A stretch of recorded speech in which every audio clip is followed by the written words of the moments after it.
இப்படி சுடு தண்ணியில் போட்டு பறக்கணும் மாத்தா. ஆமாம் வளர்த்தலாம்ல.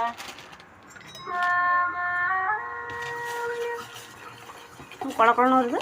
ஏன் மாவுக்கு போட்டு தானே இது வேட்டை கொடுத்தா சாப்பிடுவலா?